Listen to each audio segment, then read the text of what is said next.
kind of like I think people like Mike because I'm kind of a unique kind of character. And I Like, have the analytics analytics and I love to like You just see how games and possessions play more intense, how they mean more. I'm not putting him on. I think the U.S. is going to obviously win this.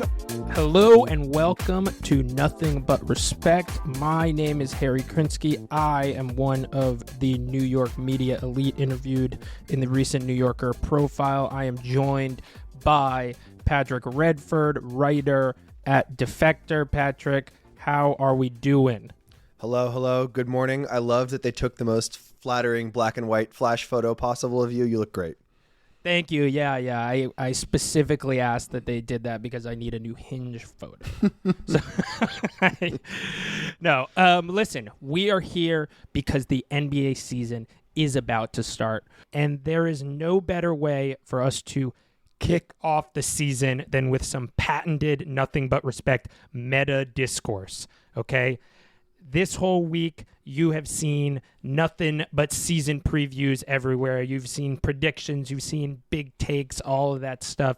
What we want to talk about, we'll get into some of that. We'll give you some crazy takes, all that stuff later on. But we want to start with some meta discourse because as soon as we started planning the season preview episode, Patrick, you were like, I have a kind of an overarching season preview kind of theory or set of thoughts around the season preview as a thing. So can you give us this season preview thesis?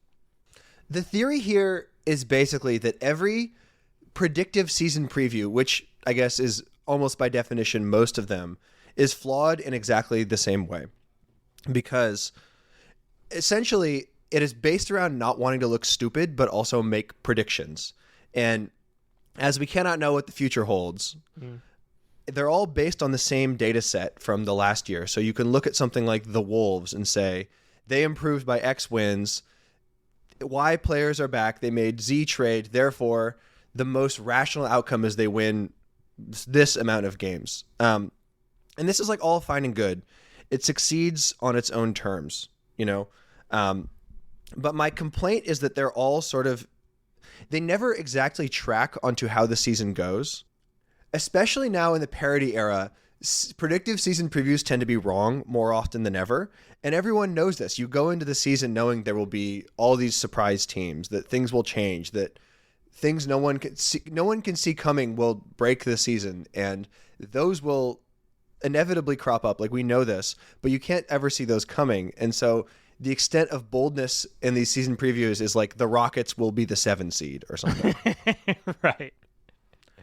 Well, so let me ask you this: when you are beginning your sort of dive into the season, and you're looking at these season preview related media, what are you like actually looking for? Like, what things get you excited? Do you want to see somebody pick the Knicks to win the championship, or are you kind of just looking for like, oh yeah, DeMar DeRozan's on the Kings? It's the latter for sure. I think I just want to know what changed, basically.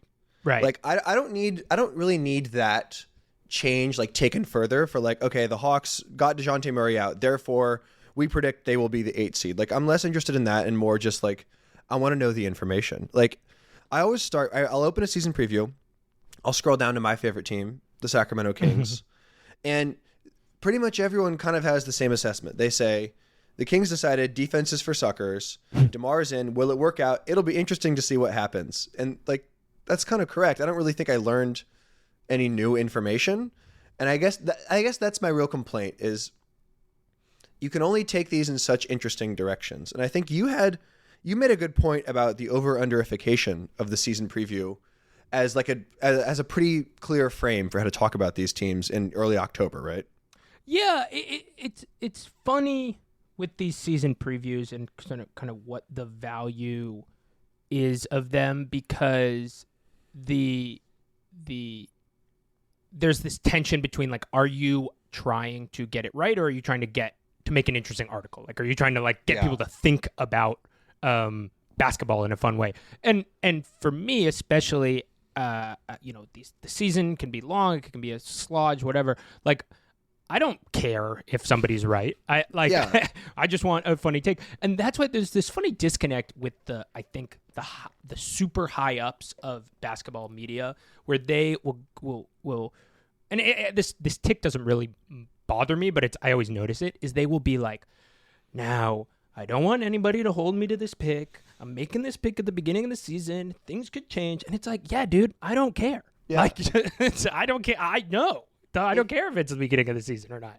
Just If say you're- something crazy. If you're in a position enough to be a pundit, like basically this is like you're a pundit on ESPN whose prediction is going to get clipped and you're made fun of on Twitter. Right. Like you are making enough money as a pundit on ESPN as one of the most powerful people in basketball media that like that's the price, and I'm totally fine with that. Like I think the example that really not bugged me, but I noticed as well was like Zach Lowe, RIP, as he was on TV more and more, his arguments would always kind of start with like, look what I wrote in November about the Bucks. I hedged in this way, and here's what I said, and here's where I was wrong. And it's all sort of framed around the value of the original prediction. And like you said, I don't think that's really the most interesting way to talk about it. And like the only predictions that are actually cool are the ones that have the highest potential to make you look like a clown. Like I remember before I think it was the 22-23 season, Mark Spears was all over ESPN saying the Kings are going to be a top 5 seed. And everyone thought that was like, including me, like one of the stupidest things they'd ever heard. And he was right. But like the potential of that blowing up is, I mean, the consequences of that are low, but you know what I mean? Like you'll look stupid if that goes wrong. It's a fine line too, because you have, and then we can talk over-unders, because you really have to pick your silver bullet, because if you become a Kendrick Perkins or a Stephen A. Smith or whatever, and you're like, the Knicks are going to win the championship, or you're like,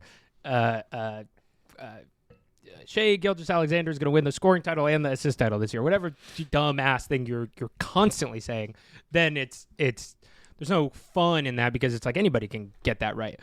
But if you have one of those few kind of like bullish early calls, that can be fun. Yeah. But so talking about the over-unders, I did notice, and it's funny, we'll eventually get into this, I did a little historical deep dive into some old season previews. Our friends at Langley let you into the archives. Yes, they let us into the archive. It's actually funny. The rest in peace to Sports Illustrated. They have this vault, this big Sports Center vault where you can, Sports Illustrated vault where you can like look through all the old stuff, which you would think is great, except because that is a gutted fake website funded by like robots controlling robots, nothing fucking loads. So you can't. I'm like going into these old iconic Sports Illustrated, clicking on the cover, and it just hits me with a 404 error immediately. Yeah, this is a slight tangent, but isn't it really bizarre how 5 or 6 years ago the thing you would always be told is anything that goes on the internet is permanent, so be very careful. And now like blogs I wrote 5 years ago for the old site are like, they make my computer fan get hot and then the page borks. Yeah. No, it's true. There's a weird, I mean, I'm sure smarter people than I have written about this, but you're totally right. It's like now one of the most ephemeral things you can do is post on the internet. Yeah, so if you want to say the Suns are going to win 17 games this year, no one's going to remember. Just go crazy. Exactly, which we will in the second half of this podcast.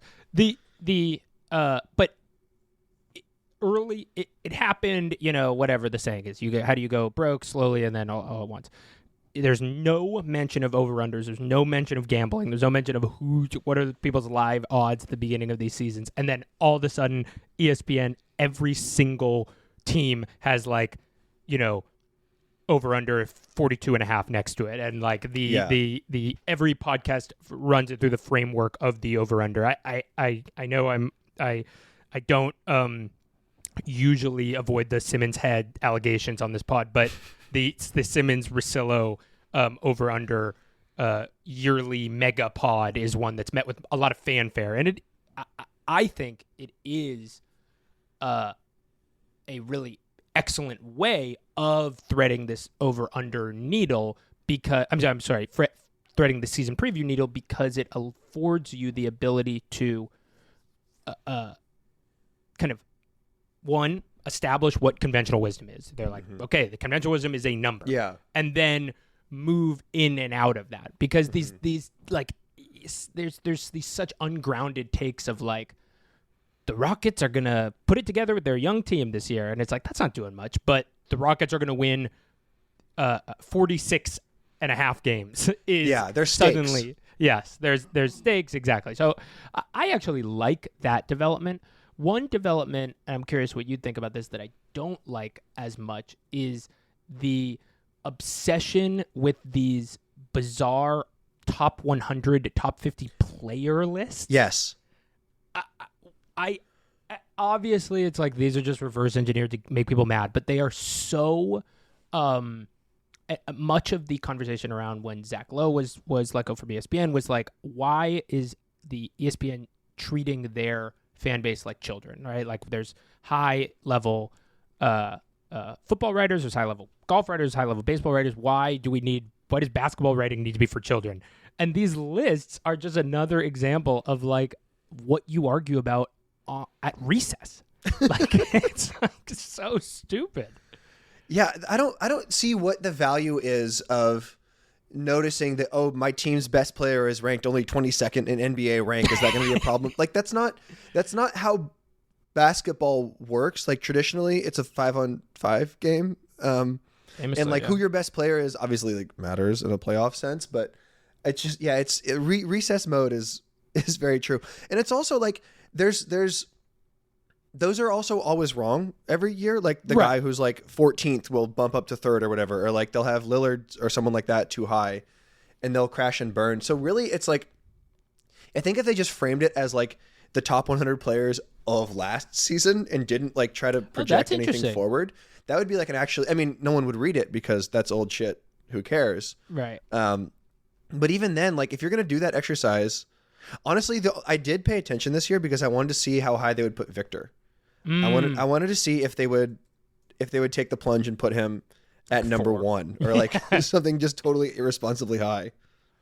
You know, it's funny about the only good kind of like comparison I have for Victor Wembanyama is when I would play in a men's league in Boston. Occasionally, because it is a men's league in Boston, a rookie would join the league and then suddenly be like the best player. Not an NBA rookie, like a Patrick's fake jaw just dropped because he thought I was like Jaylen Brown dunked on Harry. Yeah, exactly. No, like a rookie, which is basically just like an Oracle sales associate, just moved from Virginia to Cambridge and like joined the league, and it was like a bucket at Virginia practice squad or whatever, and he would instantly be both the rookie of the year and the MVP of the league, and it would create this funny thing where it's like, yeah, I guess you can do that in like every other league other than the NBA because it just doesn't happen that often, but it's like it could happen. There's no rule against it. You can be that dominant. So it'll be interesting if Wemby if Wemby's like I don't think he will. I'm kind of like, I think Wemby's sort of like technocratic, like neoliberal perspective is going to cave in on him in a kind of LeBron style, but not yet. I think that's going to be in like 5 years. That does hint well at the one Victor prediction we do have in here later. But yes. Okay, but anyway. So I guess my larger point here with the season preview take is that we're applying static principles to what is like fundamentally a dynamic system. Yes, and I think I agree with you. Before we jump into our riff on the season preview, I did a little bit of historical going back in the crates for some kind of old season previews, because I was kind of like curious about how has this medium evolved? What did people used to be doing? It was funny. I was looking at like 1990, and the ESPN season preview was just like 6 little boxes, and it was like, who do you think's going to win the East? And it would be like Charlotte, and then which is it's interesting. It's like, I guess I mean that is a bygone era. Like I was looking at it and I was like, oh, I totally don't give a shit. So they have gotten better in some sense, in that there's a little bit more thinking behind it. My general thought is that The best one I read of all of these was this 2012 Zach Lowe season preview, which I will talk about later. But he gets some stuff wrong, which we'll get into. But I just want to read a few of these to show how wrong some of these things can be. This is from the 1999-2000 ESPN season preview. This was an article. This was a lead in an article around the start of the season. Tim Duncan, the big man with a mean jump hook, the killer bank shot, and a deadly serious stare. Somehow I'm like reading this in a transatlantic accent. That is kind of how it's phrased. I think that's fine. Yeah. Is returning for his third season in the league and aiming for a second NBA championship. It could, however, be the end of his stint in San Antonio.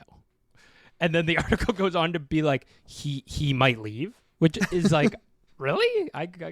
Perhaps. Well, was that around when he maybe was like flirting with the Magic? It was, and I guess I don't remember this at all. But San Antonio was maybe going to move and like couldn't build a new arena or something. So Tim Duncan didn't want to be there if they were going to move, which is a funny thought because it's like, oh, you're worried they're going to be something lamer than San Antonio. Like, where are you worried they're going to go? It's also I can't imagine Tim being worried about playing in like with his game and personality being like worried about playing in too unglamorous of a market. Like he needs to be at the club or whatever. I cannot imagine it. Like I honestly can't imagine a city. What is he worried about? It's like they're gonna put him in Mexico City. Like not to derail us too much further. Tim Duncan has a son named Draven who is like a pretty high level basketball prospect, I believe. So that's something to keep tabs on. Draven Duncan. That's a departure from a name like Tim. It is a departure from a name like Tim. That's facts. Another just funny anecdote about this 1999-2000. Here was another quote from the article. A former Spurs player, Doc Rivers, was a television commentator before accepting the Orlando Magic coaching job in June. This guy simply loves to go between media and coaching jobs and back and forth and like use one's credibility to get the other. It's true. It's I guess good for him. Good for him. Yeah, he's a bag getter. Like respect. I think I'm actually pro Doc Rivers. He is kind of the who's the Falcons quarterback right now? Who just Kirk Cousins? He is. He's the Kirk Cousins of coaching. He's got great like time and space bag alignment. Like he really knows where to be and when to be to get the biggest bag. Him and JJ. It's so funny that they went from like kind of antagonistic colleagues to then when Rivers was a coach and Redick was an analyst, like antagonistic media coach colleagues, and now they're both coaching against each other. Like obviously they're not going to meet in the finals or anything, but like I think those games could be pretty fun. A podcaster's finals, that would be really. Finals. They shoot 183s a game. Have you ever seen the movie Snowpiercer? I have, yeah. I was a big Snowpiercer head. No, it's good. It's a great movie because same guy who did Parasite.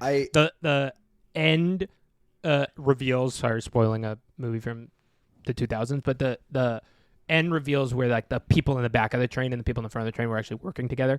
That is a Doc Rivers, JJ Redick finals. Like it's revealed that this whole time they have been like antagonizing each other, but just to like create a kind of like evil state sanctioned form of basketball that like and somehow who leverages broadcasts the NBA finals, and who they both used to work for within the last year. Yeah, the clues are so ESPN. obvious. Yeah, I can't wait. Just look. Okay, speaking of ESPN, on Grantland, the former ESPN website, Zach Lowe delivered some incredible bold predictions, and some of this stuff. So this is funny that Zach does have this kind of like big media pundit tick where like he starts his entire preamble with like, do not hold these against me. Do not like these are bold predictions, whatever. And it makes me think that this was an early period where pundits were still overreacting to Twitter, and because they would get like a Twitter reply being like, you were wrong about the Rockets this year. And they would be like, fuck, dude, the people have found me out, even like, and not realizing that it's like a kind of like demented 19-year-old. You know, who's Yeah, like, or this is how like fans operate on the internet. Like I don't think there was that much awareness that like people are just kind of gonna be irrational and like that's the game. exactly, like they're like combing the post just for that tweet, just on like the off chance that they get 7 likes. So like there was this hadn't quite leveled out, but here's a couple funny predictions. He gave 26 bold predictions for the season. Here's a one that just speaks to the perhaps a good way of doing this, which he was like, the Miami Heat, which is the LeBron Heat, will lead the league in points per possession. That's a funny prediction. I don't remember. I have no idea if it was right or not, but it does speak to this like attempt at smart basketball thinking. Like that was kind of a nerdy emerging stat, points per possession. Like I understand nominally what it means, but I have no real idea how much it matters in the course of a basketball season or a game or whatever. I just know it means you score a lot of points per possession. But... Well, he's basically saying offensive rating, right? Yeah. Like there'll be a potent But that offense. wasn't really in the parlance back. I think he, because if I'm remembering correctly, this is one of his first seasons at Grantland, and I mean that was a pretty revolutionary time for basketball rating from like him specifically. And so this is actually a very interesting point here, because I think this is him kind of starting to like gateway drug people into the idea that like points per game was not the most obvious metric for like how to track scoring. Right. No, you're totally. The kind of 7 seconds or less Suns reaction. Like, are they the best offense? Yeah. They miss fucking 700 threes. Even though I did love those teams. The next one, which speaks to like, I think history should remember this as Lowe's best take of this crop, because it fits our schema of being just like totally fucking out there. Lowe had Nikola Pekovic will put up all-star numbers, become a borderline household name. Awesome. Swag. That's a great prediction. Like It is. that I sincerely like that. Like if you're gonna put bold prediction in the title, like do a bold prediction. I could not agree more. Yeah, like make something that's like has a chance to be just like hilariously wrong.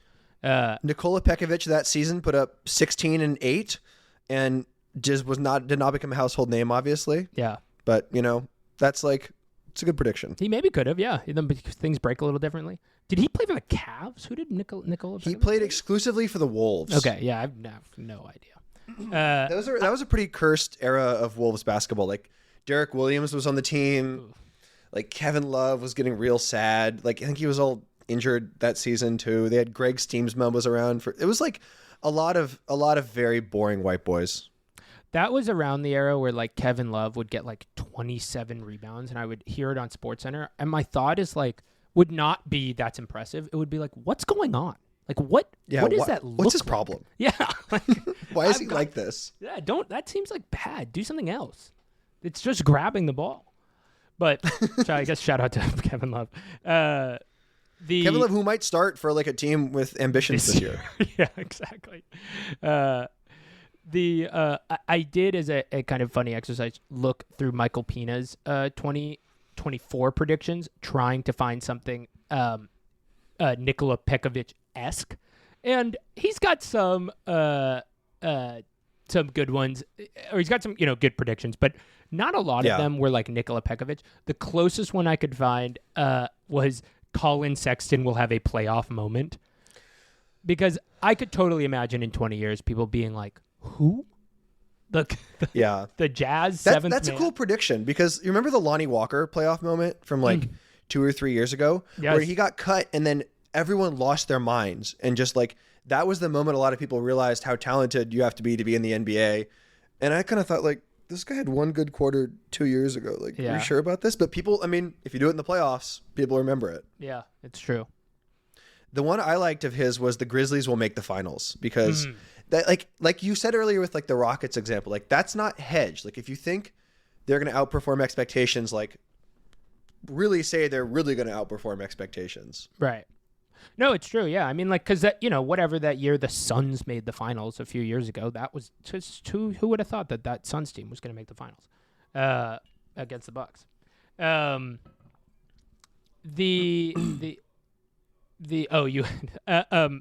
Okay. I was going to talk just a brief last thing on the previews. A brief shout out to kind of like my Joker origin story with Grant Lynn and the Ringer, and honestly basketball media in general. The Bill and Jalen's 2013 NBA season preview YouTube videos. I would come home that was my freshman year of college. I would come home. They would be released in. I remember this so vividly. Me and my college freshman year roommate, who I also grew up with, this guy named Isaac Maycock. We would go and sit on our desk on Fridays when they would release in groups of 5, and we would just watch the YouTube videos all the way through. Like that was the closest thing to appointment television I ever had, was just watching Bill and Jalen be like, yeah, this year, sorry for Jabari. Like they're gonna, it looks like they're gonna be rigging for Wiggins this year or whatever. So what a time! I think mine was probably these low bold predictions, like same era, like very early college. Mm-hmm. Which is sort of that's ahead. like responsible for my career trajectory. Like they derailed and maybe helped my life. So shout out to them. No, I was gonna say that's why you went into being like a reporter who would actually write stuff, and I went into like producing Come Town for basketball. This is it's perfect our relative origin stories. All right, well, can you cue us up with these with the given our new approach to season previews? Can you give us a how we're going to do our little season preview? Yeah, basically this is just trying to align like our season previews in the correct verb tense and be somewhat metatextual about it. So my first question is, which teams are people most likely to be wrong about? Like the necessary precursor here is like what people are saying is like a high degree of certainty. Some good examples of teams that people were wrong about recently are like the post KD Suns, who everyone thought was just going to take over the world. Like there was because again, for the predictive thing, all the data said, okay, this team just made the finals. They just added like at worst, like the 7th best player of all time. They're going to crush. Another is the Thunder from last year, where everyone thought, okay, this is like a fun team that will get the 6th seed. And obviously they got the 1 seed. So to that end, do you want to kick us off? Who do you think people are certain about that they should be less certain about?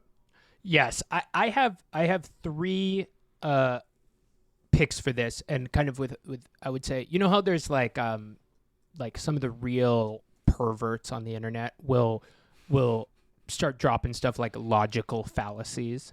They'll be like, you're doing ad hominem, and it's like, dude, shut the fuck up. I'm not doing ad hominem. I'm like tweeting about my penis or whatever.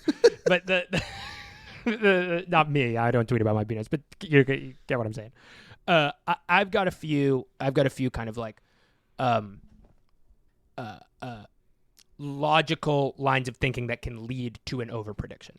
The first one is a just complete vibe fallout, which you don't predict. It's something you usually can't see coming. Sometimes you can like predict bad vibes, but I'm saying like a team that has nominally good vibes just completely like, we didn't realize somebody was sleeping with somebody else. A conceivable good example would have been like the pre-punch Warriors, where it was just like, this team looks like they're going to be good, and then like, fuck, Draymond Green has just punched him, and everybody punch Jordan Poole, and like the vibes are just horrible. If I were to have a vibes fallout team, it would be the Boston Celtics. It seems like vibes are high. It seems like they just won the championship. Joe Mazzulla's out here saying the fucking oddest imaginable quotes. But if I were to concern troll here, I would say they had a weird offseason with their second and third best players making the Olympics. Their second and third best playoff players making the Olympics, and their best playoff player in Jaylen Brown not making the Olympic team. They not making the Olympics, but making arguments that like the Nike deep state made it so that his bald teammate would get on the Olympics at his own expense. Exactly. But also being like, it's all love. Like, it's all good. Exactly. Being like, I'm not tripping, actually. I don't care. you've but this guy sucks. Who's my teammate?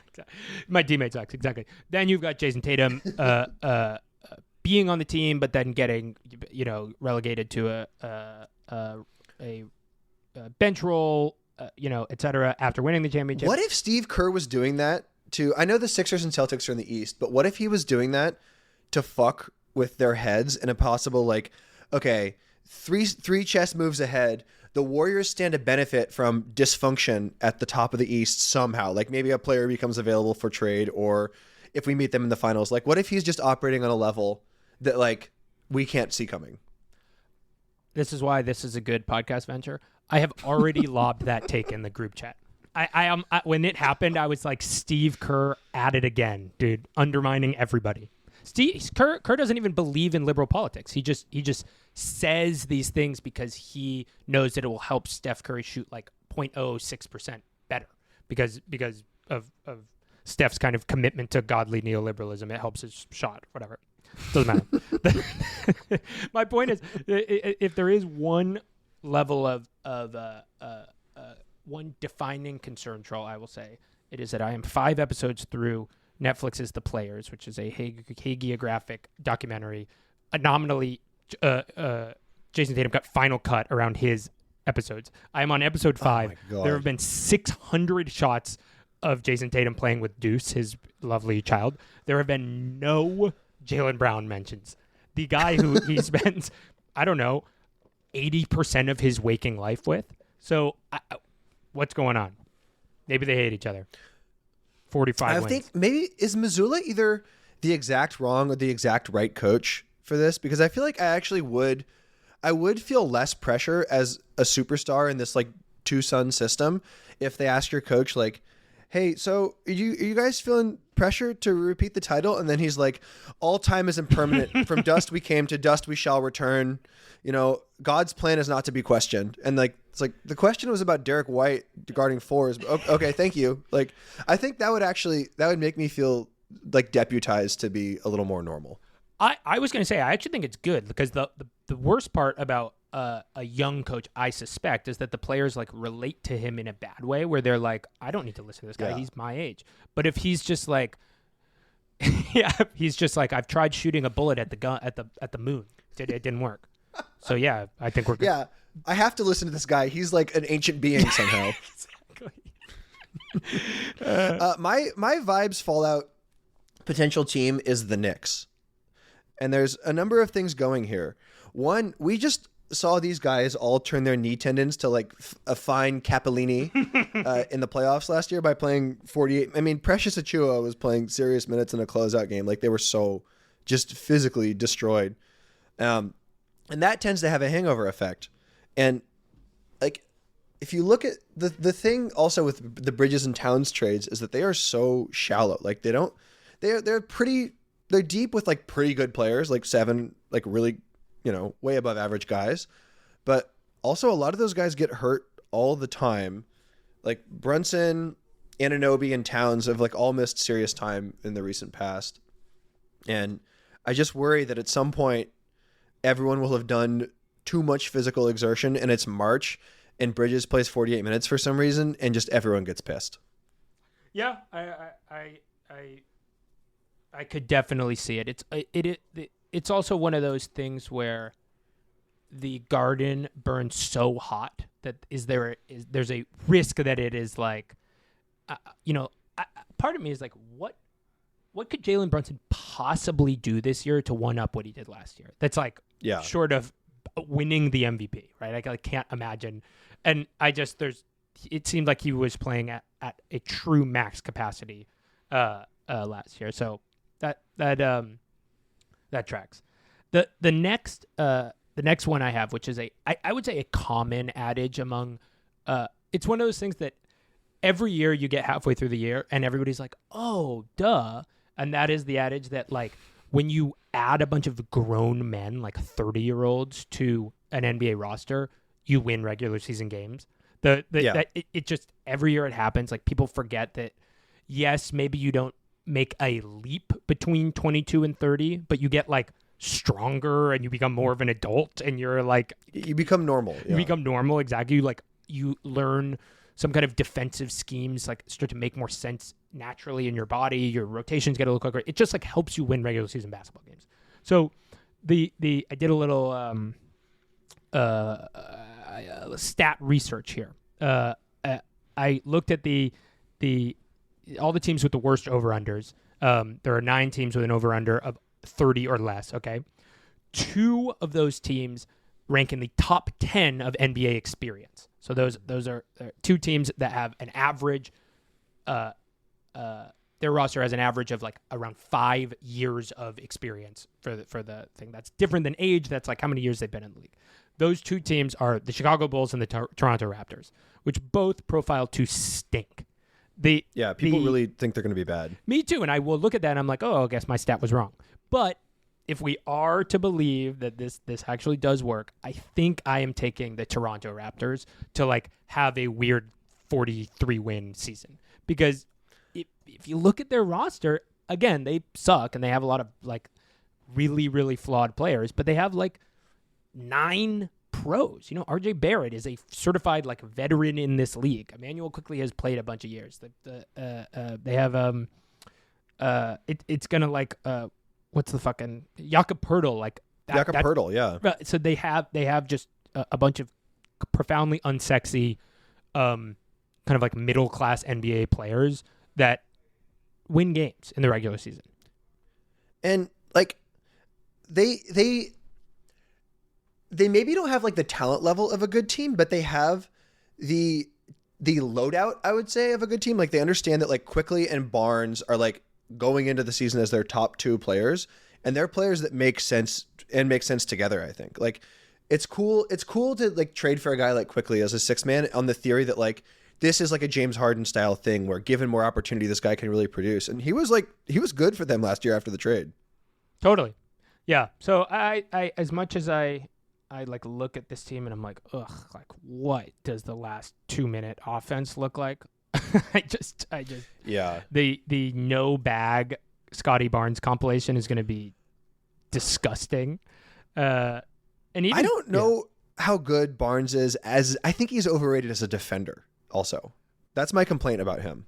I think he produces some pretty spectacular block highlights, and like I think no one is also shaped like him. Like his thickness of trunk and length of limbs as a combination is very striking, but I think he can get beat by quicker guys like a lot more than we think.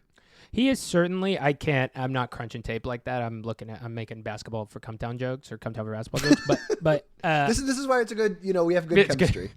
But what I will say is he physically profiles as an elite defender, which means you automatically assume he is. Which isn't, that's true. Isn't always the case. Like it's that there's so much that goes into it. The last kind of adage prediction I have is the idea that we are as humans, we are programmed not to think about the end of things, right? We don't think that our bodies are going to decompose and we are going to die. And that leads Joe Mazzulla moment there. That leads people to not be ready to pull the plug on players. I saw this last year with Clay. You see it, Westbrook, LeBron traded for Westbrook. Sometimes when you just don't realize it's over. The Bucks, if there is a prediction for around this prediction is like maybe the Bucks are scared to stare into that abyss. There is a scenario I think where Brook Lopez barbecue chicken. Yeah, he's old. Yes, Dame. It just what if Dame just sucks? Like, what if it's like, oh, you're a 36-year-old point guard. Like, you're one injury away from being podcasting with John Wall. It's. I hope it doesn't happen, but it conceivably could happen. And then Chris Middleton, of course. So I think there is a possibility that the Bucks are a 39-win team, and it's like, oh, okay, yep, the wheels fell off. Yeah, I think the Dame thing has me thinking about how Kemba Walker, in the space of 2 years, went from franchise cornerstone guy to not in the NBA anymore. Yeah. And I think if you're a tiny guy, especially one who gets like, gets into the lane, and Dame gets into the lane less and less now, but he gets, he does the foul manufacturing thing. So he's like getting hit a lot. It is the margins between you being a superstar and out of the league, I think, are just so thin when you don't have any like real physical advantages to like you can't have the LeBron aging arc if you're 6'1". Totally. And I think Warriors fans really saw this with Clay, but when the defense drops off so steeply, where you're just like people are just driving right by you, Dame and Middleton and Lopez, conceivably, even though he's obviously has been a great defender. If it goes for them and they lose half a step and they're just getting blown by 19-year-olds like that, that it can get really ugly really quickly. And there's this unfortunate process where Doc Rivers, podcaster, TV extraordinaire, is going to need to like adjust to the human element of that, where like, how do you tell Dame that he's not in the like closing five because whomever is cooking? Like that's a conversation you're not having in November. You need to lose like 11 games before you even have that conversation. Clay is such a perfect example here, because the thing with him that really struck me last season was not so much that like his basketball mortality had advanced to the point where he couldn't do any of the stuff he could do before. It's that he was so unable to accept that, is that he would shoot himself into these crazy holes. Like his final game as a Warrior, he went 0 for 10, I believe. Yeah. And it's like no one wants to accept that gracefully, and it just sounds so hard. And so it's not just that he declined, it's that he kept raging against the dying of the light to like increasingly outlandish, unsuccessful points. Like it was really hard to watch, honestly. No, completely. And it's like you just can't control for that. Maybe that's going to happen. So, my next question for you. Yes.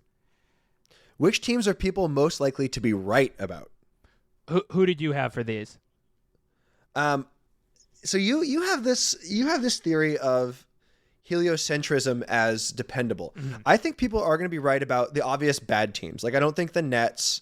I don't think the Nets and the Wizards are the only ones I'm really certain about down there. I think the Hornets could actually do something this year. Okay. Per an Instagram post you sent me, Tijan Salawan can stroke it, and you need a guy who can do that on your team. I'm not convinced the Jazz will be that bad. I am convinced the Lakers are like the 20th best team in the NBA, which is like about what people have them. I think the Celtics vibe fallout is potentially there, but I really do think they are the best team and will probably roll again. So those are my takes. Kind of a scattered across the spectrum. So my where I went was, if they're the teams that are deceptively straightforward that you can actually kind of depend on are the heliocentric teams. So the teams that kind of really rely on one player. You would think, I think there's a line of thinking where it's like that's totally unpredictable because one person is more chaotic than whatever, or like what if they get injured or whatever.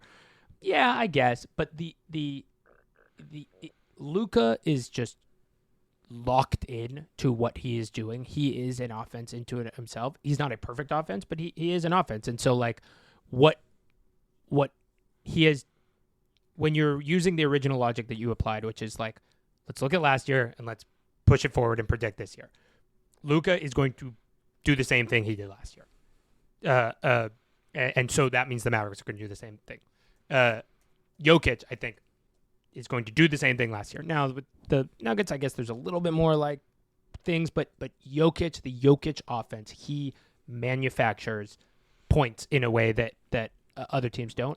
And then the other one I would give as a kind of like deceptively straightforward is the Clippers, because I do think James Harden, as heliocentric and as deeply flawed as he is extremely consistent. So like what even though Kawhi is like going to be in and out, is he not going to be in, is he not going to be out, the Harden-led offense, I suspect, will operate basically like it did last year, which is mid. So yeah, those are my consistents. You don't think the Intuit Dome is good for 4 or 5 wins this year? I don't. I think I have a theory that like the road effect had very little to do with getting yelled at by other players. It had much more to do with like staying in the Hilton DoubleTree where like the fucking food sucks.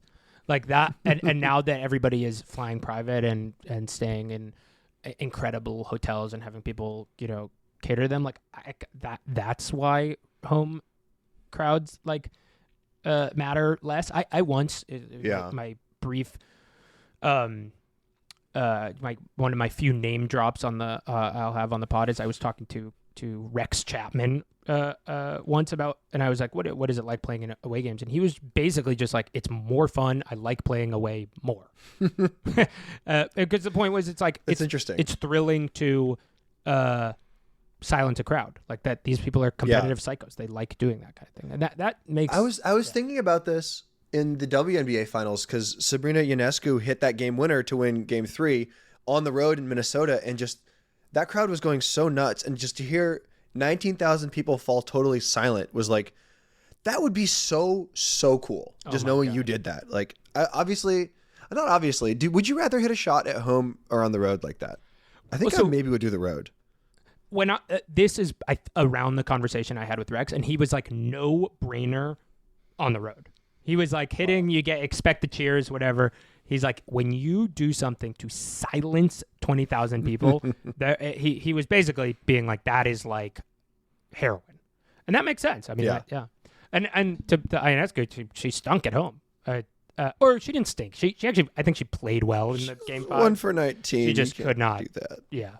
Could not fucking throw a rock in the ocean. But she played good defense. I've got a weird Ionescu played well in game 5 take. She's a better defender than she gets credit for sure. Totally. And was just in the right spot. In the W, I get the sense that like being a point guard, team manager, offense runner is so important because of just like how meticulous the offenses are that That's true. Her contributions to the win, despite 1 for 19 is bad. No sugarcoating. But it was slightly underrated. A stunning Kobe tribute in her own way, Yes. Actually, no, I'm thinking about this.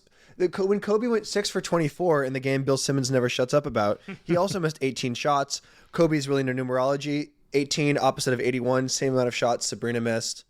Open your mind. Mm-hmm. There's only one Kobe, one that was the one make. That's facts. Whoa, yeah, I didn't even think about that. 3P. Number 1, very important number in numerology, the foundation of it all. Mm-hmm. Speaking of numbers, there's sort of a core group of teams that have been coded as unpredictable. Mm-hmm. And this manifests differently across different previews. They'll be often the subject of bold predictions. A lot of times, like, people just identify them as the interesting teams because the data from the year before is not totally determinative, and basically whatever they have this year is not going to be super precedented. Like, it's teams that are on the cusp of making the leap. Like, you rarely see people correctly call their shot of the year that like the Kings pop or like the Cavs got really good or whatever. And I think the biggest candidate for that sort of leap this season is the Rockets. And they are talked about a lot in season previews, and I think correctly, as one of the more interesting swing teams, especially in a West that's like so good. Because they finished exactly 500 last year, pushed the Warriors for the 10 seed for a little bit, and they just picked a crazy ass white boy who everyone really likes. Mm-hmm. So what do you make of Houston this season? I do think they fall into this category of the way media talks about teams that make a leap is basically like, did a star get traded to their team, or did important players move from year 1 to 2 or year 2 to 3? Like those are the things, because probably those are helpful predictive metrics. The Rockets have so many important players that moved from 1 to 2, 2 to 3. And then I guess if you believe the argument that playing point guard in the NBA is so difficult that it actually requires a few more years, then I think you can Jalen Green, put him in this kind of whatever year 4 to 5 he's doing, like that still counts, and it kind of you can have a Kyle Lowry-esque late pop as a point guard. Yeah. So I am just they're a team. Oh, and then actually probably the last important thing which also fits into this is a some kind of like important messianic coach, which they have. So I think they're going to be good. They seem fun. They seem like they're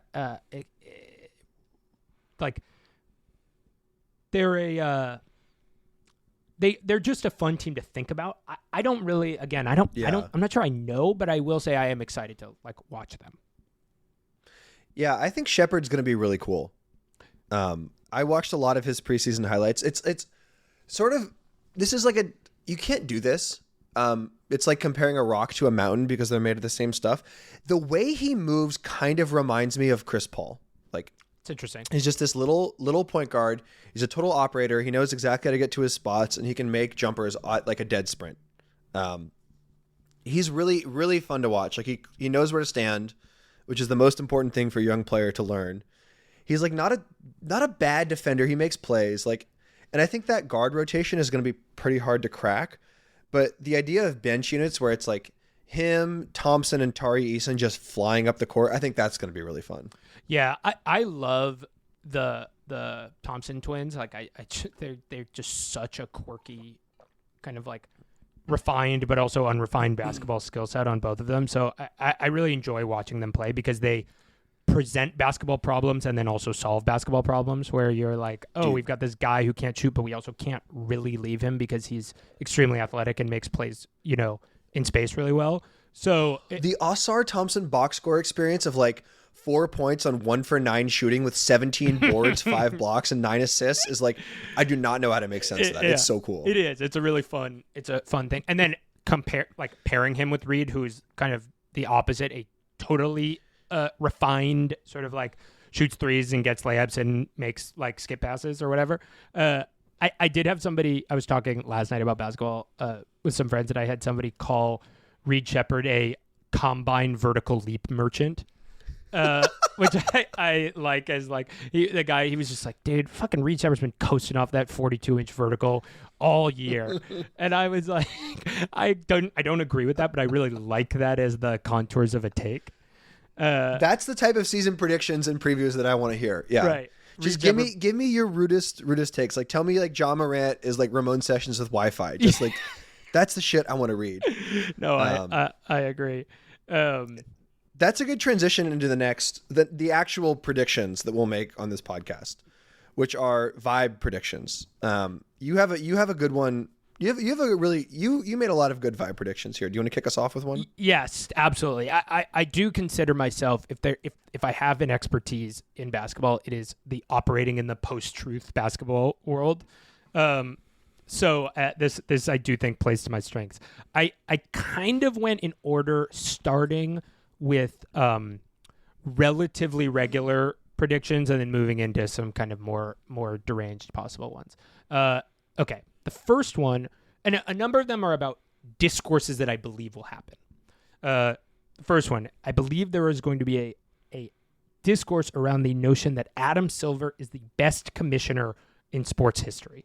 And I think that is going to kind of happen as the in-season tournament makes its second year. People are like, oh, the fucking baby blue courts are back. They love it. And then they're going to be like, can you believe this TV deal? And people are going to start throwing out Adam Silver, greatest commissioner of all time. Of course, there's going to be backlash. There's going to be, no, he's not. He's too player friendly or whatever. But I believe that discourse will possibly lead ESPN one day.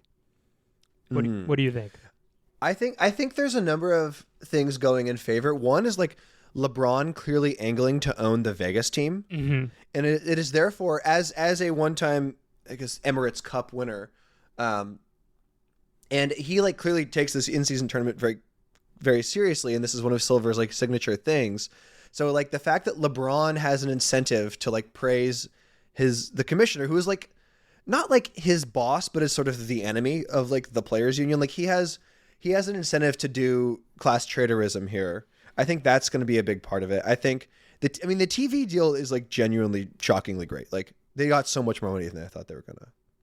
Yeah, But totally. I guess why would Silver or the NBA, aside from like the very obvious they want good PR, why would this be the season for them to push that narrative? I guess if I think this narrative would be coming from more of the hot take pundit class. Like I think this is more of like a Nick Wright take, or like a Kendrick Perkins, some kind of Stephen A. Smith. I wouldn't, if this happens, it's not because of the NBA PR machine, because I think the NBA, especially with the TV rights deal, like Silver probably doesn't want us talking about it that much. They just want because the logical conclusion of the NBA got a good TV rights deal is the NBA got a good TV rights deal considering the fact that viewership's in a weird place. You have to talk. That's true. You have to talk about the decline. That is sort of what. So my suspicion is Silver might be a little peeved by that. And also there's the WNBA PA labor fight brewing. Yeah. So they probably just don't want to talk about CBAs right now. That's a good point. I didn't even think about that, because the NBA and the TV rights deal with this gets into kind of media rights shit, but the TV rights deal of that just happened. One of the interesting decisions was they combined the NBA and the WNBA in the same TV rights deal, which was just a decision, like it was a choice. It didn't need to be like that. It could have been two TV rights deals. Yeah. There's probably, I don't know enough about this to kind of really go deep on this, but the notion is there was some value in looping them in together. That value may change and look more underrated or overrated as the W hopefully continues to soar in popularity. And if anybody who watched the WNBA finals and saw the electricity in that crowd and just how kind of fucking lit it was, knows that it seems like the W is just on a NBA in the 80s style rise. Yeah, that's a great analogy. And I think they're clearly poised to go for it. I think there's some chatter. They're moving to 7-game finals next season, which is really, really exciting. I mean, this year everyone was so exhausted by the 5th game, but just the idea of 2 more perfect Lynx Liberty games, I want that. I want to see just as much of it as possible. Same, and it's yeah. cool. It's cool that Caitlin Clark was not involved in this incredible finals, because I think so much of the discourse for people who haven't really paid attention for a few years sort of starts and ends with her. And it's this popularity is a specifically Caitlin Clark phenomenon. And while she's a big part of that, the league is so much bigger than her. She's not nearly the best player, and might not ever be if Juju comes in and crushes or whatever. But I like that it is bigger than her. And obviously people who follow the league more closely have written way better about this, but that always struck me as something that was really cool about this season. In the playoffs specifically. It's a good point, because it showed there is this the kind of rapid, sudden to the casuals, so to speak, arrival of the W on this mainstream place was in part had something to do with this Caitlin Clark energy, and Caitlin Clark was like a lightning rod to it. But this finals and the excitement around it with a no Caitlin finals is a great example of that excitement is also everywhere else in the W. It's in the Liberty. Yeah. It's in the oh my God, what the fuck? What's the Seattle Storm, the Lynx. The Lynx. It's in the Lynx. Anyway, my next bold prediction. This is another discourse. I believe there will be a sizable player podcast backlash spurred by a article from a credible source. I'm talking perhaps a Chris Herring or something like that. Probably not Chris Herring. Some more player mouthpiece type source. I feel like Chris Haynes is the guy. That's what I meant. This. Chris Haynes is when I was trying to think of somebody. Chris Haynes announcing that there is grumblings within the Sixers organization that Paul George is spending too much time focusing on the podcast and not enough time kind of like rehabbing from a sprained ankle or whatever. Perfect prediction. So, what do you think happening? Well, I think if he was on any other team besides the Sixers, I could maybe see it. But the fact that he's there with that like incensed fan base and just the aggrievedness of everyone with like the sort of like Embiid is just always kind of ticked off at all times. Mm-hmm. And like, he's going to do exactly this. He's going to be out with like a hamstring thing and then just record 4 episodes in the 2 weeks that he's out or something. Sixers are going to go like 1-7. I really like this. And like the sub Philly guys like, so what? He's doing radio. He's doing. He's. Yeah. So does Draymond Green still do his podcast? Oh, yeah, because dude. I always respected that as a player pod because it was just him ranting solo for like 25 minutes within hours of losing an NBA Finals game. It's incredible. Yeah. No, Draymond is not only he has much to my chagrin, he has stepped up the podcasting. He is now he has taken on a co-host, which the co-host is Baron Davis, which I'm actually kind of excited about. But I'm like, I once saw at a party in downtown New York. I saw Baron Davis request an R. Kelly song at a bar. What year was this? Last year. This is right. This is very much no one's perfect. Yeah.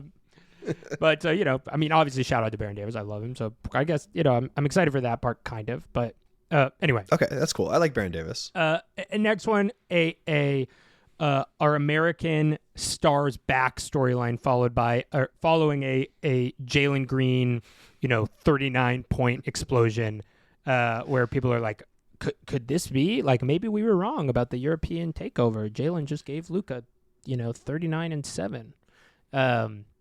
I see that happening. And like, well, Ant is poised to become like the face of the NBA if things break right. We got the Ja redemption arc season, which is 100% coming. Mm-hmm. Yeah, I think I like this a lot. The European star discourse thing always kind of baffled me because it was always just presented like, okay, the 5 best players in the league are all European. Is that bad? Without really ever explaining like why that would be bad, or like it's just sort of an assumed xenophobia thing. Right. And like basically either you have to say like do the TV ratings argument and say no one wants to watch Slovenians, or you have to just be like the feeble American mind cannot comprehend the idea of like a skilled Serbian bald guy. Like you're either saying your readers are stupid or everyone's racist. Like it always felt like quarter baked to me. It wasn't quite there. That's a really good point. It's the presumed xenophobia. It's almost like the argument is like there aren't as many Luka Muse accounts as there are Ja Muse ipso facto. Like, yeah, fans feel less comfortable talking wild shit about Giannis because they know English is not his first language and he won't be like super insulted by the crazy things they're saying. Like that's you can't be talking like that. Yeah, no, it's a good point. My vibe predictions aren't quite as good as yours. Like these are all so good. Mine is that people start to get the kind of like first flickerings of annoyance with both Victor Wembanyama and Tyrese Halliburton, guys who are sort of like very lovable, love to use the internet, kind of corny, have like this very happy-go-lucky, like they're sort of the face of kind of like very new like NBA culture as like a place of like positivity and fun and goofiness and using that damn internet. And I personally am not annoyed by either of these guys, but I could see how those postures could rankle. I think like the Halliburton playoffs last season was pretty great, followed by his iconic gold medal photo after playing like 0 minutes in the games that mattered was cool. But I also see like, yeah, the Pacers lose 3 games in a row in February.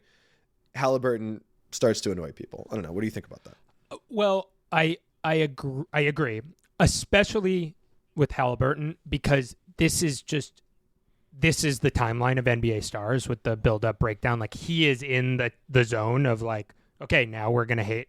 It's gonna like you're gonna get 18 points one game, and people are gonna like send a picture of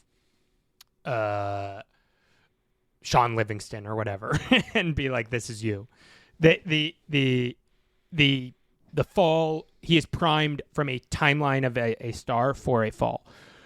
Victor will be interesting because I have long staked my claim as feeling like politically misaligned with Victor Wembanyama. I believe he is my sort of like aesthetic and sociocultural enemy from a kind of like what he represents about basketball, because he like reads books too much and like goes to sleep early. Like I have a real like bone to pick with that style. So I more like what he represents. I have no real issue with him as a guy, of course. But so I'm sort of perpetually preying on his downfall. But there's an argument that it's a bit too early. Like he's got like that. This is the year he really makes a leap, and people are like, "Holy shit!" You know. Yeah, this could be like 05 LeBron, where it's like assumed that someday he'll be the best player in the league, and then every year it doesn't happen. People get mad that it hasn't happened yet and call him a fraud. Totally. Okay, let me hear some others. Yeah, that's interesting. My last vibe one is just a Trae Young redemption arc. I think with weird guy DeJounte Murray. Well, because he's so under-respected. Like, friend of the show Giddy pointed this out to me last night. But like his player ranking and all of the ESPN NBA ranks, all the other ones, is like shockingly low. Like he's not super highly respected. And there was in the player all-star votes, he also gets really, really low returns, like to a pretty shocking degree. But I think with Murray out, Reece Shea in, Dyson Daniels, who can actually play a little defense in, I think the Hawks are always in this tier of the fascinating teams we don't know what to make of. And I think like there'll be interest this year. And if they play really well, I think people could sort of like grapple with this Trae Young phenomenon of like, the fact that he kind of just has a bad personality and maybe his teammates don't like him, but like if it works, it works. It's true. He almost has the reverse arc of this Halliburton thing, where if you are mid long enough for the team that drafted you, you start to be a folk hero. Mm-hmm. There's a it's obviously he's not putting up Dirk or Steph numbers with his home team, but like, I also find him, I don't like the way he plays basketball, and I don't like that he has a podcast, and I don't like his He has a podcast? Oh yeah. I actually have one of the most like anti-charismatic stars in the NBA. Okay. He has a podcast, just a brief Trae Young podcast aside, because I actually have some thoughts about this podcast. He seems to have a podcast that he has signed a deal. I don't know any of this. This is just speculation / like knowing a little bit how some of these things work, but I have no inside information about this. I get the sense that he has a kind of like a first look or like distribution style deal with Turner, where his podcast must appear and be pushed by Bleacher Report. So every like once in a while, Bleacher Report will post like a totally anodyne take from Trae Young, like being like, man, like I think I'm one of the 3 best shooters in the league. And it'll be like Ice Trae sounds off. And it's like, but he doesn't have the kind of like take artistry juice of a Draymond or a Jeff Teague or any of these other people. So people almost just like blur by it. But and I also get the sense that he like fucking hates doing it, but is like stuck in this weird distro deal where maybe he got paid like $2 million to make this podcast for Bleacher Report. That's interesting. I don't know anything about that. That is just my reading the media tea leaves. But yes, he has a podcast. The Halliburton comp is actually pretty much perfect because Trae Young got to the conference finals that one year on a kind of Mickey Mouse run, spurred on by injuries and also like the dissolution of Ben Simmons' brain matter. And like, how did Halliburton make the conference finals this year? Like, the Pacers team's not bullshit, but like everyone got hurt. Like that's why they got where they got. Right. And that just primes you for like the expectations that you'll be a Final Four team, which like I don't think anyone thinks the Pacers are going to be. So when they fall short, I think that's when the Halliburton slander might crop up. Yeah. Just as traded. Like it's a good precedent. You made a bunch of deranged internet brain discourse predictions, all of which I really like. Which one do you want to start with? I'll go in order because they are all kind of bizarre. I'll go a little rapid fire, and you can let me know which ones you can respond to the ones that you feel compelled to. Perf. A semi-national discourse around, is LeBron looking off teammates to force feed Bronny Jr. stats? I'm talking about him kind of pump faking at Dalton Connect to move a defender and then hitting Bronny Jr. in the corner. Maybe he hits it. They're breaking down the footage on threads. People are getting mad. That's one. Any early thoughts on that? The next thing everyone will say is, of course the coach is okay with this. He used to podcast with LeBron. Yes. Like LeBron, he's LeBron's guy. He doesn't have this job without him. The Lakers thing, the whole thing with the Lakers is just so weird that I don't want it to go bad. I think it would just feel really bad if LeBron drafted his son and he just turns out to suck. Right. But the possibilities are just too strange to consider that I just kind of hope it works out in a way where they're not the 1A story on every NBA show every day, but they're 100%. Like, Bronny's playing in his first national TV game tonight, against the Wolves. The spotlight could not possibly be brighter. And I just really hope that anything too catastrophic doesn't happen. Yeah, same. The one thing I think JJ is doing from a good PR standpoint is JJ on his pod and in his media appearances was always very clean, very kind of I think he looked nice. He cared about the way it was all set up, all this stuff. He is going disheveled mode as on the sideline of the Lakers. And I think it's a smart move because it is making me feel bad for him in a way that, if I hadn't, if just podcaster turned coach of the biggest franchise, I would have some kind of fuck this guy vibes. And I think other people would feel that sort of in this little, just fan way. But when I see him on the sideline, looking like he has not aging like Obama, I'm like, fuck, dude. It looks like he really wants this. This looks hard. So I think that's a savvy move by JJ. Yeah, you can't play into the boy genius thing too much. No, exactly. I think the concept, not the band. His you got to play into the band more.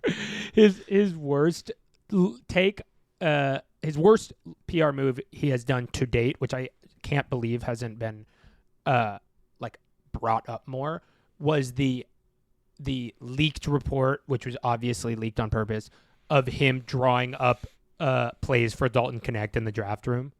That was that was so funny.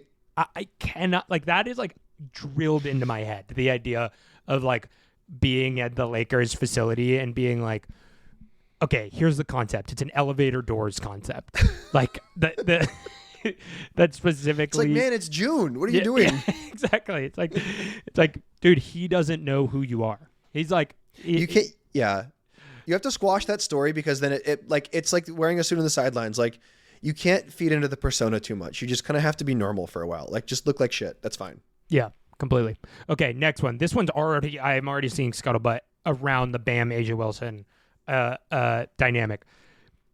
Bam's conservative politics being at odds with Asia Wilson and the WNBA's progressive ideology. This is a next 6 weeks thing that's going to happen.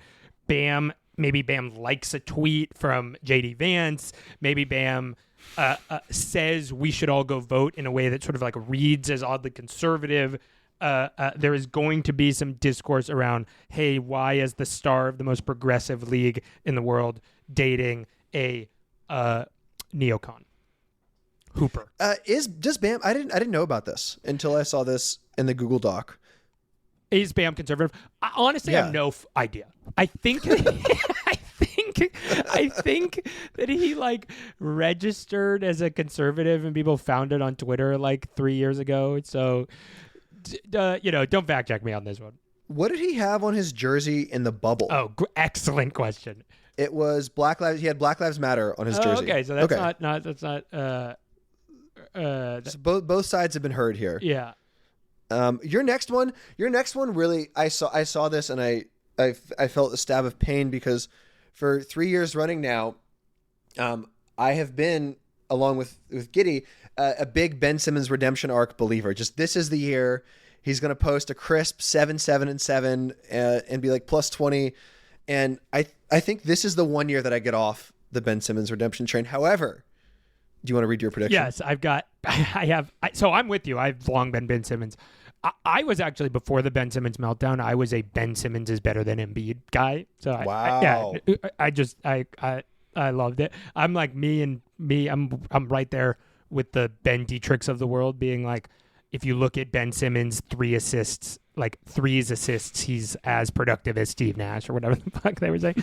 I'm there, or I used to be before he melted down. But he melted down, I believe, because he has been struggling with a love addiction. And so I think Ben Simmons is going to come forward about struggling with love addiction, a new style of addiction that has dropped recently, and average a double-double. A cool like 11 and 10 on the Nets, maybe get traded at the deadline, but like really be known for kind of like, I was dating 6 Kardashians at the same time. Like I couldn't focus on basketball because I was, but now I'm back. I need your local expertise. Actually, on a number of axes here. Is him playing in Brooklyn the best or worst possible precondition for something like that? Oh, that's a good question. If the stadium was in Bushwick, that would that would change stuff. I think if they move the Barclays Center to where the like deranged Checkers underpass is, the Myrtle Broadway, yeah, the mimetic Myrtle Broadway Checkers thing. Like if there's actually a big hospital there where I got my wisdom teeth removed. If they turned that into Barclays Center 2, then I think there would be a lot more people kind of forgiving of the love addiction. There'd be like a bunch of sort of like emaciated, quirked up, like guys on Hinge being like, I too struggle with love addiction. Ben. Ben Simmons spotted it nowadays. The bouncer at Mood Ring comes out and it's like, yeah, no, he's been there 6 days in a row on different dates. Yeah. The next one you have is the return of Rachel Nichols, which this is a great prediction. It's basically that. I think Rachel Nichols comes back possibly with a high profile player podcast, maybe a Rachel Nichols Bam Adebayo podcast. Who's to say? Rachel Nichols, Jimmy Butler. Yeah. Should we briefly explain what she would be returning from? Yes. The Rachel Nichols story is, Rachel Nichols was recorded on a line in the bubble. I don't remember exactly why the recording, why it was recorded. The story was broken by friend of the pod, Kevin Draper. She was bashing Maria Taylor, essentially saying that Maria Taylor only got her job because she was black, and ESPN kind of diversity initiative. She was talking to Adam Mendelsohn, LeBron media advisor and deep state agent, which we will perhaps one day do an episode about. But yeah, that is why I think she has kind of been, after that, she sort of went into PR hiding of some kind. Yeah, she has not been heard from really since. And that was 3 years. I mean, that was a crazy story. Like, because she was in the bubble, right? Like Rachel Nichols was one of the few media members who was in the bubble. Yeah. Yeah, this is a crazy thing to get caught on tape saying. And she had, but yeah, I guess 3. Oh, go ahead. I was just say 3 years is probably not long enough for like her should be, whatever, however you phrase that correctly. She should maybe not be getting a media job yet, but like she has like extremely powerful connections in the world. And I think this is a prediction that could totally come true this year. This is not a fair comparison, really, or not, but I actually do believe from a kind of a possibly helpful kind of metric for like how long can you come back from cancellation of this kind. The Louis C.K. return.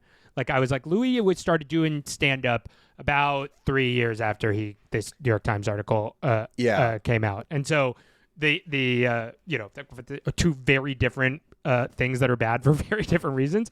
But the general media cancellation arc seems to be around 3 years before you make a comeback doing like some kind of independent venture. Can I read a quote from this Times article? It's really good. It's about Mendelsohn and Nichols strategizing with how to like play politics at ESPN. And this is the quote.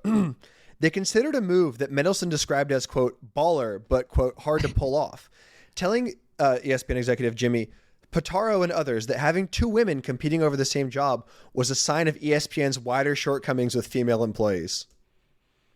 Is that baller? Definitely, could be debated, but hard to pull off, yes. And it obviously didn't work, so. Let me tell you one other thing. Who do you think or let me pose a question to you. Who do you think the communications director of Arnold Schwarzenegger's Republican gubernatorial campaign was? Was it Rachel Nichols? No, it was Adam Mendelsohn. It was Adam Mendelsohn. Wow. I'm telling you, dude, it goes up to the top with this guy. Damn, bad getter.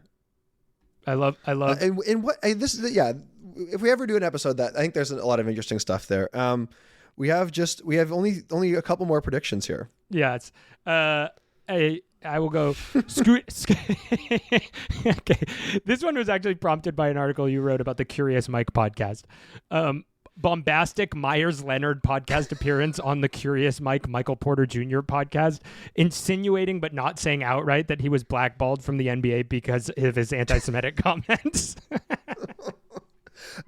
Every time I think of Myers-Leonard, I think of this one TikTok where it was a young man who was like, okay, ranking every NBA player by who I would want to attend my bar mitzvah. And it's like number 451, and then the thing cuts off as he shows Myers-Leonard's photo. Yeah, that was a crazy. The thing of like minutes after he said the slurs, he got a call from his agent while he was on stream, and he goes from like happy-go-lucky smiling to like downfalling. He's like, oh my wife, I gotta go deal with. It's like the most obvious lie. That was so crazy. It was the Curious Mike podcast is the correct safe space for something like that to happen. It was one of the original chat am I cooked moments. Yeah. It was proto chat am I cooked. It was so great. Not so great, but you know what I mean. No, it was the Scoot Henderson. Yeah. Scoot Henderson goggles discourse. Yeah, this he's one gonna switch his goggles out for contacts, and you predict that his shooting splits will go up marginally. Yeah, I think it happens. I think a lot of people, myself included, and this was a take that I did hear on the Ryan Russillo, Bill Simmons over under take, but it's not always like this, but I did have this take independently, which is when I saw he was the number 2 pick, I was like hyped. When I saw him as the number 2 pick in Summer League with goggles on, I was like, what the fuck? I'm not drafting fucking Four Eyes, dude. I'm pissed that he's wearing goggles. I want him to wear contacts. I think other people are going to hop on this train. I could see this as like a Ben Simmons should shoot with the other hand style discourse. Did you see him show up totally fried to media day, just like what appeared to be high out of his mind? No, that's hilarious though. Yeah, I forget. They asked him like, what did you learn, or what were you surprised by, or something in your first season? He goes, the food. The food was really good, and he just kind of sits there like kind of smiling, like remembering the food. He didn't wear goggles in the G League. No, and I thought he was gonna be. He was like good in the G League. I thought he was gonna be legit. So I think maybe there is something to this. Like the period of his basketball career where it was reasonable to be really hyped about him was pre-goggles era. So this is another good prediction. Okay, and then you had the final one. My final, I mean, since we did our last episode, Zach Lowe is out at ESPN and Shams is in, not for each other, obviously, which would be crazy if they had Shams do Zach Lowe columns. But I think because there's only one scoopster in town, and the wider NBA community will be much more exposed to Shams's experimental pro styling, shall we say. I think the good people of r/NBA will become aware of this and start to like track his fuck ups, which might make the Defector Shamsi Awards much easier to run because we might have more people tracking these. But I think people will become aware of like, this guy's fucking weird. I really like that. I also there becomes an interesting take of like, is it fucked up that ESPN's number one writer is bad at writing?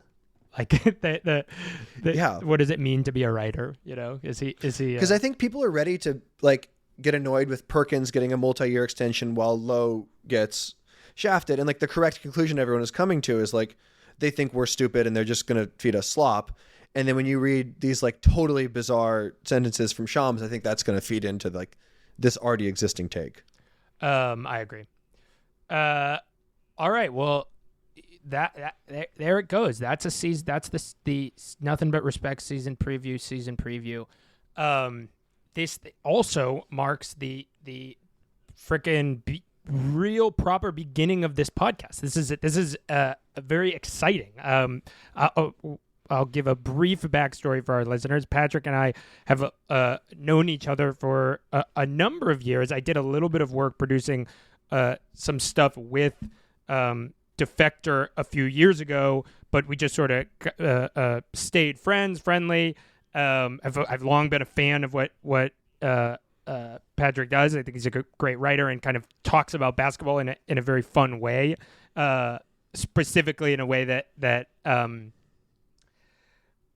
just sort of cuts through a type of fandom that more is how I and my friends and whatever people in my universe like talk about basketball. And so I thought we would have good riffing. I reached out to him. He's also been kind of searching for a pod, and so now we've started this podcast. I'm extremely excited about it. We've recorded a bunch of test episodes. A few of them ended up being so good that we wanted to, or like, so we were so happy with them, whatever, that we wanted to put them out. So those are back in our backlog. But really, we'd love for listen. There's a Zach Lowe size hole in the podcast space. All right. So if you want to fill it, we can what's the Moneyball quote? We can solve Zach Lowe in the aggregate. Yeah, we can create him in the aggregate. We can create Zach Lowe in the aggregate. Maybe we'll be part of that. So. Yeah. Any thoughts on that? Yeah, really. I've just liked talking basketball with you for a while, and it makes sense to and all about podcasts and such. So it makes sense to just simply do it in front of a microphone. And I guess we'll try to do it weekly. No promises, but yeah, we'll be around. Exactly. So give us a like, give us a subscribe. One of the things that I am bringing to this from a podcasting perspective is putting a little bit of praxis in my take that the sort of like short form video clipification of podcasts are stupid. And so we will not be doing that racket of short form clip out videos. This is a podcast for adults to listen to. That means that we will, I'm not exactly sure where our growth engine from a marketing standpoint will come from, which means it's going to come from you guys. So maybe give it a share, send it to your friends who might like it. Help it, that will be your small way of fighting against collapsing big media. And you can feel good about that. So like we're just trying to have fun and make something that's cool. So I hope you guys like it. Exactly. Yes. All right. And if you've made it this far, wow, thank you for listening. We went on for a very long time, so I appreciate you. Exactly. Yes. All right. See you soon. See you soon. Bye.